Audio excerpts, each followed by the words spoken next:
तो hello friends, आपका फिर से स्वागत है हमारे चैनल कक्षा एट होम में। तो फ्रेंड्स, इसके जो पहले वाला वीडियो था उसमें हमने प्रकाश के गुण यानी कि प्रकाश के अपवर्तन के बारे में, उसके अपवर्तनांक के बारे में समझा था।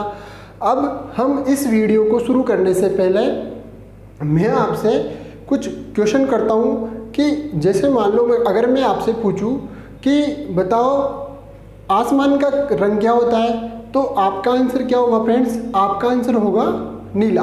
और अगर मैं आपसे पूछूं कि समुद्र में पानी का रंग कैसा होता है, तो उसमें भी आपका आंसर क्या होगा फ्रेंड्स? वो भी क्या होगा? नीला होगा। और अगर मैं आपसे पूछूं कि जब सूर्य उदय होता है, जब सुबह सूर्य उदय होता है और जब शाम को सूर्य अस्त होता है, उस टाइम पे हमें जो सूर्य का रंग है वो कैसा दिखाई देता है? वो दिखाई देता है रेड, ठीक है। लेकिन जब सूर्य दोपहर में हमारे सिर के ऊपर होता है, उस टाइम पे हमें उसका रंग अधिकतर सफ़ेद दिखाई देता है, ठीक है फ्रेंड्स। तो इन सब के कारणों को जानने के लिए ऐसा क्यों होता है, ये सब डिपेंड करता है फ्रेंड्स प्रकाश के गुण प्रकीर्णन पे, ठीक है। तो फ्रेंड्स, इस वीडियो में हम प्रकाश के गुण, प्रकाश का प्रकीर्णन, इस पे बात करेंगे, जिसको हम इंग्लिश में कहते हैं स्कैटरिंग, ठीक है।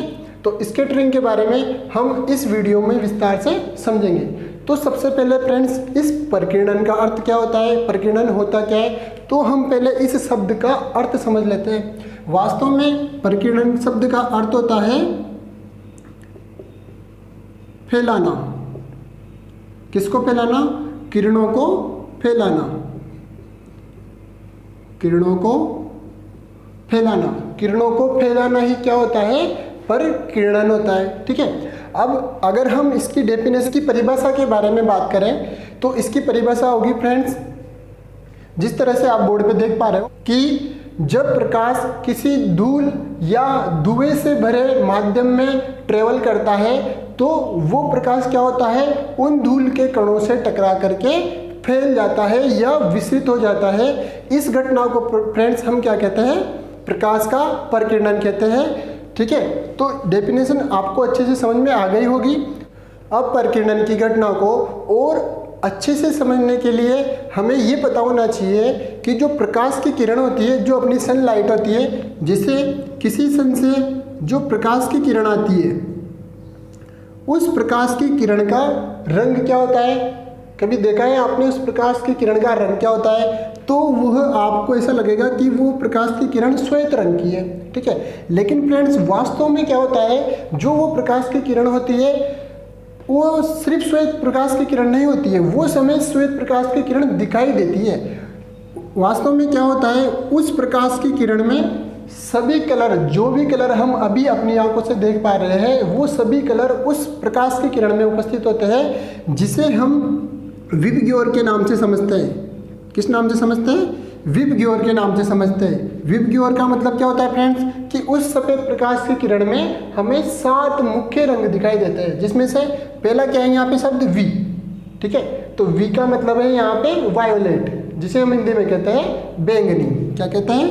बैंगनी रंग, ठीक है। दूसरा है आई, जिसे इंग्लिश में कहते हैं इंडिगो। इंडिगो को हम हिंदी में कहते हैं आसमानी। क्या कहते हैं फ्रेंड्स? आसमानी कलर, ठीक है। बी का मतलब है ब्लू, यानी कि नीला। फिर जी का मतलब है ग्रीन, मतलब हरा। फिर वाई, वाई से बनेगा येलो, येलो यानी कि पीला। इसी तरह से ओ से ऑरेंज और आर से रेड। फ्रेंड्स, ये जो कलर है, ये सारे कलर इसी सीक्वेंस में होते हैं और हमें ये ऐसे ही याद रखना है कि पहले बैंगनी, फिर आसमानी, फिर नीला, फिर हरा, फिर पीला, और फिर ऑरेंज, और फिर लाल, ठीक है फ्रेंड्स। अब हम बात करते हैं कि ये जो प्रकाश के अलग अलग रंग हैं, इन अलग अलग प्रकाश के रंगों की जो तरंगदैर्घ्य होती है वो भी अलग अलग होती है। अब आपने यहाँ पे नया शब्द सुनने को मिला है, तरंगदैर्घ्य, जिसे हम इंग्लिश में कहते हैं वेवलेंथ।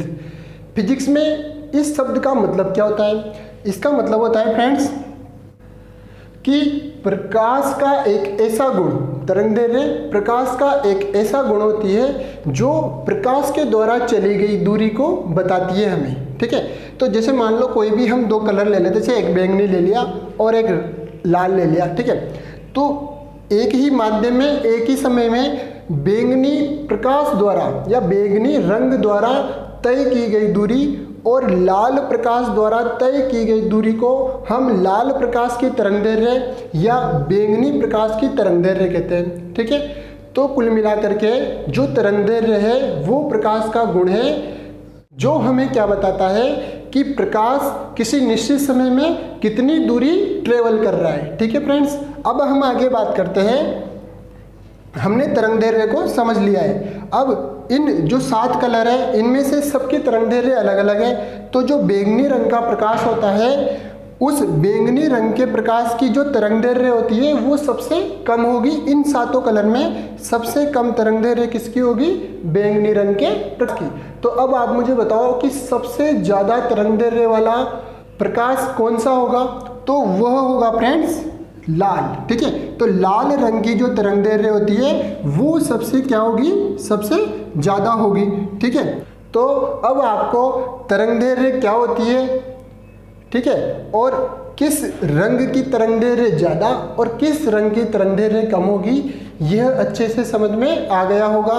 फ्रेंड्स, आप ये जो सीक्वेंस है विबग्योर की जिसमें बैंगनी, आसमानी, नीला, हरा, पीला, ऑरेंज और रेड कलर, इसको इसी क्रम में नोट कर लीजिए और हमें इस क्रम में ही इसे क्या करना है? याद करना है। ठीक है फ्रेंड्स, अब हम आगे बात करते हैं कि हम बात कर रहे थे स्कैटरिंग की, यानी कि प्रकाश की प्रकीर्णन की। रेले नामक वैज्ञानिक ने प्रकीर्णन को प्रकाश की तरंगदैर्घ्य से क्या किया फ्रेंड्स? संबंधित किया और उन्होंने बताया कि प्रकाश का जो प्रकीर्णन होता है यानी कि प्रकाश का फैलना वो किस पे डिपेंड करता है? तरंगदैर्घ्य पे डिपेंड करता है। तो उन्होंने कहा कि किसी भी प्रकाश का प्रकीर्णन उसकी तरंगदैर्घ्य की चौथी घात के व्युत्क्रमानुपाती होता है। ठीक है, व्युत्क्रमानुपाती मतलब अगर तरंगदैर्घ्य के मान में वृद्धि होती है तो प्रकीर्णन के मान में क्या होगी फ्रेंड्स? कमी होगी। और यदि तरंगदैर्घ्य के मान में कमी होती है मतलब किसी प्रकाश का तरंगदैर्घ्य का मान कम होता है तो उस प्रकाश का प्रकीर्णन क्या होगा? ज़्यादा होगा। ठीक है, तो यहाँ पर ये एक दूसरे के व्युत्क्रम है, मतलब अगर तरंगदैर्घ्य का मान बढ़ेगा तो प्रकीर्णन का मान कम होगा और अगर तरंगदैर्घ्य का मान कम होगा तो प्रकीर्णन का मान क्या हो जाएगा? ज़्यादा हो जाएगा। तो हम यहाँ पर लिख सकते हैं कि तरंगदैर्घ्य बढ़ने पर किसी भी प्रकाश की या किसी कलर की तरंगदैर्घ्य बढ़ने पर प्रकीर्णन कम होता है और प्रकाश अधिक दूरी तय करता है। अधिक दूरी तय क्यों करेगा? क्योंकि फ्रेंड्स उसकी तरंगदैर्घ्य क्या हो रही है? बढ़ रही है। और तरंगदैर्घ्य क्या होती है? तरंगदैर्घ्य एक गुण होता है जो प्रकाश को अधिक दूरी तय करने में क्या करता है? सहायता करता है। जिस प्रकाश की तरंगदैर्घ्य ज़्यादा होगी वो उतनी ही दूरी क्या करेगा? ज़्यादा ट्रेवल करेगा। अब दैनिक जीवन में हम जो ये प्रकाश का प्रकीर्णन है इस घटना को कहाँ पे देखते हैं? हमें ये कहाँ पे देखने को मिलेगी?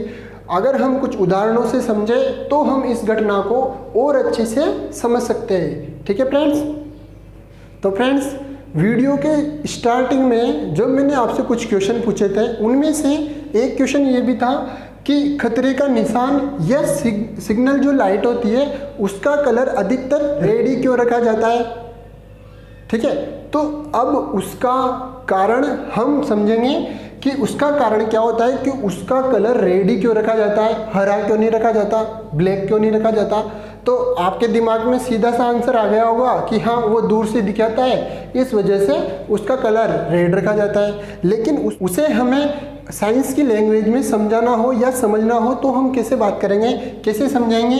तो फ्रेंड्स हम जानते हैं कि जो लाल रंग का प्रकाश होता है, लाल रंग का प्रकाश होता है उसकी तरंगदैर्घ्य क्या होती है? उसकी तरंगदैर्घ्य क्या होती है फ्रेंड्स? तरंगदैर्घ्य इसे इंग्लिश में क्या कहते हैं? वेवलेंथ। तो ये क्या होती है फ्रेंड्स? ज़्यादा होती है किसकी? लाल रंग की। और रेले के नियम में हमने क्या पढ़ा है? रेले का नियम क्या कहता है कि जो प्रकीर्णन होता है जो प्रकीर्णन होता है वो 1/λ⁴ होता है। इसको हम लैम्डा से दर्शाते हैं, ठीक है। तो यहाँ पर लाल प्रकाश की जो तरंग दैर्घ्य होती है वो क्या होती है, ज़्यादा होती है। तो तरंग दैर्घ्य ज़्यादा होगी तो फिर उसका प्रकीर्णन क्या होगा फ्रेंड्स, कम होगा। मतलब वो धूल के कणों से टकरा करके कम फैलेगी, ठीक है। और जिस दिशा में वो जा रही है उस दिशा में अपने वेग से आगे बढ़ जाएगी। तो उसी कारण से हमें लाल रंग का जो प्रकाश होता है वो दूर से ही दिखाता है। जैसे लाल रंग का सिग्नल यहाँ पर है तो उसके बीच में वायु के बहुत सारे माध्यम होते हैं और उन कणों से टकरा करके उसका प्रकीर्णन हो सकता है। लेकिन फ्रेंड्स वहाँ से जो लाल रंग के प्रकाश की किरण हमारी आंखों पे पड़ती है, जब वो लाल रंग के प्रकाश की किरण हमारी आंखों तक पड़ती है उसके पहले अनेक कणों से टकराने के बाद भी उसका प्रकीर्णन बहुत कम होता है, क्योंकि उसकी तरंग दैर्घ्य क्या होती है, ज़्यादा होती है। मतलब वह किसी माध्यम में ज़्यादा दूरी तय करने की क्या रखती है फ्रेंड्स, क्षमता रखती है। और वह उन सभी कणों से टकराने के बावजूद भी अधिक दूरी तय करके हमारी आंखों तक पहुंचती है और हमें जो लाल रंग के प्रकाश का सिग्नल है वो आसानी से दिखाई देता है। और कोई भी खतरा उत्पन्न होने से पहले या किसी खतरे का आभास होने से पहले हम क्या हो जाते हैं फ्रेंड्स, सचेत हो जाते हैं। तो आज आप इस राज को जान गए होंगे कि क्यों ट्रैफिक लाइटों की जो सिग्नल होता है वो रेड रखा जाता है या खतरे का निशान जो होता है वो रेड रखा जाता है। अब हम दूसरे उदाहरण के बारे में बात करते हैं जो कि क्या है, आसमान का रंग नीला या ब्लू दिखाई देना, ठीक है। तो फ्रेंड्स इस घटना का कारण भी क्या है, प्रकाश का प्रकीर्णन। देखो ऐसा क्यों होता है, हमें पता है जब दिन के समय में जो सूर्य होता है वो हमारे सर के ऊपर होता है। जैसे यहाँ पर हम खड़े हैं, मैं खड़ा हूँ, ठीक है। यहाँ पर जब सूर्य हमारे सर के ऊपर या थोड़ा इधर उधर होता है, ठीक है, तो इस कंडीशन में क्या होता है फ्रेंड्स कि सूर्य से आने वाला जो प्रकाश होता है वो जैसे ही वायुमंडल में से होकर के आता है तो उसके प्रकाश में उपस्थित जितने भी रंग हैं उसके प्रकाश में कितने कलर होते हैं, 7 कलर होते हैं, जो कि हमने अभी इसके पहले में समझा था, ठीक है। तो जो 7 कलर होते हैं जब वो इस वायुमंडल से होकर गुजरते हैं तो उनका क्या होता है फ्रेंड्स, प्रकीर्णन होता है, ठीक है। और दिन के समय में फ्रेंड्स हम जो वो प्रकीर्णित प्रकाश होता है वही देख पाते हैं। तो आपको पता है कि प्रकीर्णन हो रहा है तो यहाँ पर सभी कलर का प्रकीर्णन होता है, लेकिन उनमें से जो बैंगनी रंग का प्रकाश है जिसकी तरंग दैर्घ्य क्या थी फ्रेंड्स, सबसे कम थी, तो उसका प्रकीर्णन सबसे ज़्यादा होता है। मतलब वह बैंगनी रंग का प्रकाश सभी कणों से टकरा करके और अपनी दिशा में अलग अलग दिशाओं में फैल जाता है, ठीक है फ्रेंड्स। तो जब वह पूरे वायुमंडल में फैल जाता है तो हमें जो आकाश का कलर है उसी कलर यानी कि बैंगनी कलर या आसमानी कलर का दिखाई देता है। यही कारण है फ्रेंड्स कि दिन के समय में जो हमें आसमान का रंग है वो कैसा दिखाई देता है, नीला दिखाई देता है, ठीक है। आई होप कि आपको ये दोनों रीजन अच्छे से समझ में आए होंगे। अब हम अन्य उदाहरण को भी प्रकाश के प्रकीर्णन से समझने की कोशिश करते हैं कि सूर्योदय और सूर्यास्त के समय, ठीक है, सुबह और शाम को हमें सूर्य का जो रंग है वो लाल दिखाई देता है, ठीक है, या थोड़ी लालिमा लिए हुए दिखाई देता है। तो ऐसा क्यों होता है, इसको हम प्रकीर्णन की घटना से समझेंगे। देखो फ्रेंड्स, मान लो जैसे ये हमारी क्या है, पृथ्वी है,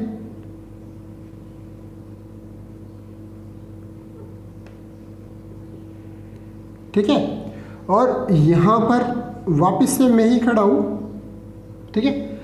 तो यहाँ पर मैं खड़ा हूँ, तो अगर सूर्य उदय के समय सूर्य यहाँ पर है, ठीक है, नीचे होता है, और सूर्यास्त के समय वापस इधर से चल करके पूर्व से पश्चिम में आएगा, तो मान लो सूरज यहाँ पे आ जाता है, ठीक है। तो हो क्या रहा है फ्रेंड्स, इस टाइम पे देखो, और आपको पता है कि हमारी पृथ्वी के चारों तरफ कई किलोमीटर तक क्या फैला हुआ है, वायुमंडल फैला हुआ है, जिसमें बहुत सारे धूल के कण या धुआं है, ठीक है फ्रेंड्स।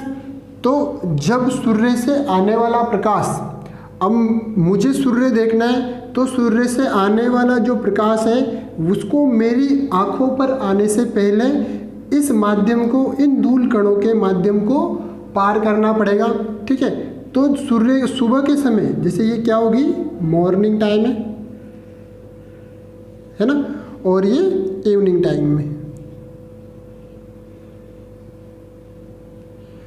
सुबह के समय क्या होता है कि सूर्य से आने वाली जो किरणें हैं वह इस वायुमंडल से हो करके मेरी आँखों में आती है। तो सूर्य से आने वाली जो प्रकाश किरणें हैं, हमने फर्स्ट में स्टार्टिंग में बात करी थी कि उस प्रकाश में 7 प्रकाश की किरणें होती है। मतलब उससे आने वाली प्रकाश की किरणें, उसमें रेड भी आएगी, ब्लू भी आएगी, ग्रीन भी आएगी, येलो भी आएगी और रेड भी आएगी। ठीक है, तो उन सभी प्रकाश की किरणों में से जो लाल रंग का प्रकाश होता है उसका प्रकीर्णन बहुत कम होता है। ठीक है, तो जब उसका प्रकीर्णन बहुत कम होता है तो वो ज़्यादा दूरी तय कर पाता है। ठीक है, क्योंकि उसकी तरंगदैर्घ्य ज़्यादा होती है। ठीक है फ्रेंड्स, तो वो लाल रंग का प्रकाश इन धूल के कणों से प्रकीर्णन के बाद भी हमारी आंखों में पहुंच जाता है और हमें वो जो सूरज है वो कैसा दिखाई देता है फ्रेंड्स, रेड दिखाई देता है। ठीक इसी तरह से शाम को भी जब सूर्य से आने वाली प्रकाश की किरणें हैं उसको भी इस माध्यम को पार करके आंखों तक आना होता है। तो इस माध्यम में प्रकाश की किरणों में, सभी प्रकाश की किरणों में जो रेड प्रकाश की किरण है उसका प्रकीर्णन बहुत कम होता है। ठीक है, और उसकी तरंगदैर्घ्य ज़्यादा होने के कारण वह ज़्यादा दूरी तय करता है और वह हम तक पहुंच जाता है। और सूर्य से आने वाली सभी प्रकाश की किरणों में से रेड प्रकाश की किरणों को देख पाने के कारण हमें वो सूरज कैसा दिखाई देता है फ्रेंड्स, रेड दिखाई देता है। लेकिन फ्रेंड्स दोपहर के टाइम पे क्या होता है, जब सूर्य ठीक हमारे सिर के ऊपर होता है तो उस टाइम पे क्या होता है कि सूर्य से आने वाली जो 7 रंग की प्रकाश किरणें हैं वो सातों प्रकाश की किरणें कम माध्यम को पार करके मेरी आंखों तक पहुंच रही है। मतलब यहाँ पर प्रकाश के प्रकीर्णन की जो घटना है वो बहुत कम होती है और सभी प्रकाश की किरणें जो सभी मिलकर के श्वेत प्रकाश की किरण बनाती है वही किरण मेरी आंखों तक पहुंचती है और हमें दिन के समय में जो सूरज है वो कैसा दिखाई देता है, सफ़ेद या श्वेत कलर का दिखाई देता है। ठीक है फ्रेंड्स, तो इस वाले उदाहरण को भी आप अच्छे से समझ गए होंगे कि मॉर्निंग में और इवनिंग में हमें सूरज लाल क्यों दिखाई देता है और दिन के समय में हमें सूरज सफ़ेद क्यों दिखाई देता है। ठीक है फ्रेंड्स, अब हम नेक्स्ट उदाहरण की बात करते हैं। अगला उदाहरण था फ्रेंड्स हमारा कि समुद्र का जल हमें नीला क्यों दिखाई देता है या समुद्र हमें नीला क्यों दिखाई देता है। तो ये भी प्रकाश के प्रकीर्णन पर ही आधारित है। होता क्या है कि सूर्य से जो आने वाली प्रकाश की किरणें हैं, सूर्य से आने वाली प्रकाश की किरणें जब समुद्र के जल में ट्रेवल करती है, ठीक है, जब समुद्र की जल में ट्रेवल करती है और वहाँ से गुजरकर जब वो हमारी आंखों पर पड़ती है, ठीक है फ्रेंड्स, जब वो हमारी आंखों पे पड़ती है तो उस पानी के कणों द्वारा उस प्रकाश का क्या हो जाता है, प्रकीर्णन हो जाता है और प्रकीर्णन में जो नीले रंग का या बैंगनी रंग का जो प्रकाश है उसका प्रकीर्णन सबसे ज़्यादा होता है और वह जल में सभी जगह क्या हो जाता है, फैल जाता है और वही प्रकाश हमें आंखों से दिखाई देता है। इस कारण से हमें जो समुद्र का जल होता है वो कैसा दिखाई देता है फ्रेंड्स, नीला दिखाई देता है। इस घटना के अलावा एक और घटना को समझेंगे फ्रेंड्स, जो कि क्या है कि जब अंतरिक्ष में से या मैं कहूँ चांद पे से अगर कोई व्यक्ति हमारी पृथ्वी को देखता है या अंतरिक्ष को देखता है तो उसको अंतरिक्ष का रंग कैसा दिखाई देता है, उसे अंतरिक्ष का रंग काला दिखाई देता है। ठीक है, तो अंतरिक्ष का रंग काला कैसे दिखाई देता है, इसका कारण हमने कल वाले वीडियो में देखा था अपवर्तनांक, क्योंकि निर्वात का अपवर्तनांक क्या था फ्रेंड्स, 0 था, तो वह भी एक कारण है। लेकिन अगर उसको हम प्रकाश के प्रकीर्णन से समझे तो यहाँ पर हम देखेंगे कि जो अंतरिक्ष होता है वहाँ पे फ्रेंड्स क्या होता है, जो वायुमंडल होता है, वायुमंडल उपस्थित वहाँ पर वायुमंडल उपस्थित होता है या नहीं होता है? वहाँ पर वायुमंडल उपस्थित नहीं होता है, ठीक है। अब वहाँ पर वायुमंडल ही नहीं है तो वहाँ पर प्रकाश को प्रकीर्णित करने के लिए धूल के कण या धुएं के कण कहाँ से आएंगे? तो उनकी अनुपस्थिति के कारण क्या होता है फ्रेंड्स, वहाँ पे प्रकाश की जो प्रकीर्णन की घटना होती है वह होती ही नहीं है, ठीक है। तो जहाँ पर प्रकाश के प्रकीर्णन की घटना हो ही नहीं रही तो फिर वहाँ पर कोई अन्य रंग का दिखना असंभव है। अतः हमें अंतरिक्ष का जो रंग होता है या पृथ्वी के बाहर से अगर हम पृथ्वी के वायुमंडल को देखने की कोशिश करें तो वो हमें कैसा दिखाई देता है फ्रेंड्स? काला दिखाई देता है, ठीक है। तो आई होप फ्रेंड्स अब आपको प्रकाश से संबंधित या प्रकाश के प्रकीर्णन से संबंधित किसी भी प्रकार का डाउट नहीं होगा। इस वीडियो में आज के लिए इतना ही। अब हम आगे आने वाली वीडियो में कुछ दूसरे टॉपिक पर बात करेंगे। अगर आपको यह वीडियो पसंद आई हो तो इस वीडियो को लाइक करें और हमारे चैनल से जुड़े रहने के लिए हमारे चैनल को सब्सक्राइब करें। Thank you.